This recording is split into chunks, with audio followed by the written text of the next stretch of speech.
This is the story of three siblings, Adam, Brandon, and Corinna. Raised in a loving home that supported them, Adam was the oldest, followed by Brandon and then Corinna. Adam was a star athlete. He made varsity on the football team his freshman year of high school. But during his junior year, Adam was injured halfway through the game and was taken to the hospital to undergo surgery. After a few nights in the hospital, Adam was sent home with a prescription for Vicodin. But when his prescription ran out, he was still experiencing pain, and ibuprofen wasn't helping. So he talked to his doctor, but he told him it wasn't a good idea to keep taking the prescription painkillers. The pain eventually became unbearable. So Adam talked to a friend who had a prescription for Vicodin but hadn't used any. So Adam bought her prescription, and it lasted him about another week.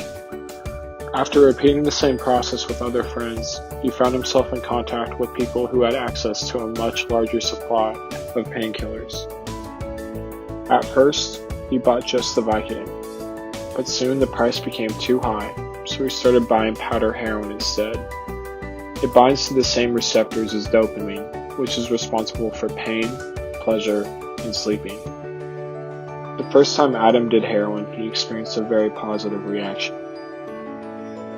The second time he did heroin, he did a lot more than he had previously done before, and Adam overdosed.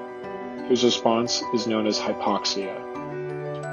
Hypoxia can have short and long-term effects on an individual's mental state as well as nervous system. Some effects include coma and permanent brain damage. This is called sensitization, or the condition of responding to certain stimuli in a sensitive manner. Adam's parents found him in the bathroom passed out. They rushed him to the hospital, but it was too late. Brandon was only a year younger than Adam, but he was never able to live up to the standards set by his brother. In middle school, while Adam was playing sports, Brandon was making trouble for himself. Brandon spent a lot of time with the wrong crowd. Pretty soon, he was spending more time with his new friends than his family. In 8th grade, Brandon tried smoking marijuana for the first time.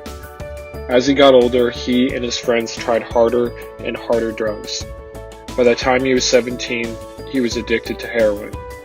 But upon Adam's death, their parents discovered Brandon's addiction as well. Brandon told his parents he felt trapped in his lifestyle and wanted to change. At this point, he had experienced some serious health problems as a result of his addiction, such as insomnia, collapsed veins, and abscesses. After talking with his parents and his doctor, Brandon was checked into an inpatient rehab clinic. In spite of the challenges, Brandon was back in school in a little over a month. He attends therapy sessions weekly, and to help ease pain from the detox, he takes methadone, a legal painkiller prescribed by doctors to people overcoming opioid addictions, a much safer option than heroin. Eventually, he was able to overcome his addiction and move forward in life. Corinna was the most successful of the three children. In college, she majored in finance and eventually got married, started a family, and became a high-stakes stockbroker. This job was extremely stressful. Many of Corinna's coworkers used hard drugs like cocaine and heroin to combat the anxiety and pressure they felt. After one especially bad week, Corinna tried speedballing, a cocktail mixed with heroin and cocaine. This helped her escape the stress for a little while. She felt she could finally relax. What Corinna didn't know was that opioids can reinforce drug-taking behavior by altering activity in the limbic system, which controls emotions. Heroin soon became the only way she could disconnect from the pressures at work. As Corinna's addiction grew, her husband took the kids and moved out. He told her that she needed to get her life back together if she wanted to see them again.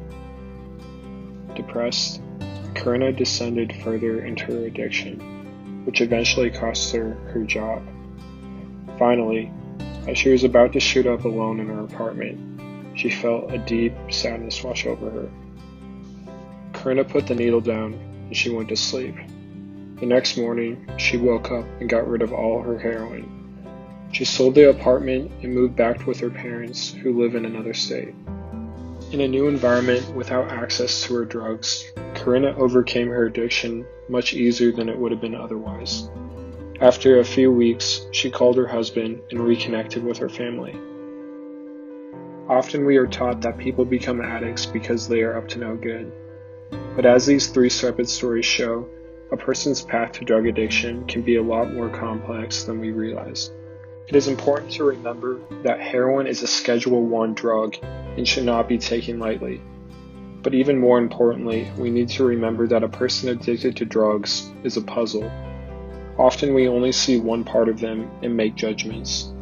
Instead, we need to realize there are other important factors in a person's life that can contribute to their drug addiction.